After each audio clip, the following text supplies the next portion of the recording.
జై భారత మాత. అమ్మమ్మ కబుర్లకి ఆహ్వానం. ఇప్పటి పిల్లలందరికీ వచ్చే అనుమానం, మన దేశ సంస్కృతి గొప్పదా, విదేశీ సంస్కృతి గొప్పదా?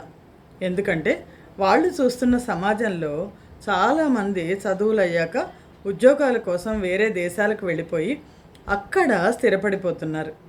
అక్కడ కూడా మన సంస్కృతినే కొనసాగిస్తున్నారు. కానీ భారతీయ సంస్కృతిలో ఉన్న విలక్షణత ఏమిటి అనే ప్రశ్న వాళ్ళకి వస్తుంది. What is the speciality of Indian culture అని.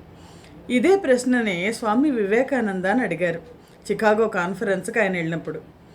స్వామి వివేకానంద ఏం చెప్పారంటే, భారతీయ సంస్కృతి తల్లి మీద ఆధారపడింది, విదేశీ సంస్కృతులన్నీ కూడా భార్య మీద ఆధారపడ్డాయి.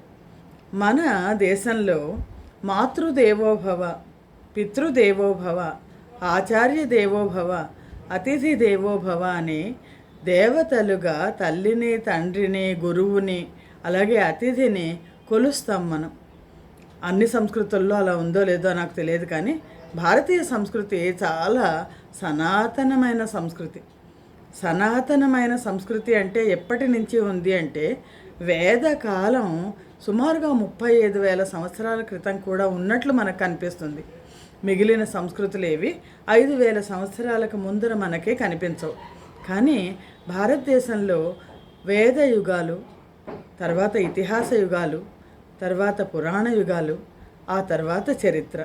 అందుకనే చరిత్రను కనుక మనం ఎంతవరకు చరిత్ర ఉంది అంటే, మొత్తం భూమి సృష్టి అయ్యి సుమారుగా 50 లక్షల సంవత్సరాలైతే 5 లక్షల సంవత్సరాల నుంచి మానవ జీవితం ఉంటే 5,000 సంవత్సరాల చరిత్ర మాత్రమే మనకు తెలుసు. కానీ భారతీయ కాలగణనము అతి ప్రాచీన కాలం దాకా వెళ్తుంది. సనాతనమైన ధర్మం, ఇక్కడి ధర్మం, ముఖ్యంగా ఇక్కడి ప్రజలు ఆచరించే వివాహ వ్యవస్థ, కుటుంబ వ్యవస్థ, బంధాలు, అనుబంధాలు ప్రపంచం మొత్తానికి కూడా మార్గదర్శకం అవుతున్నాయి.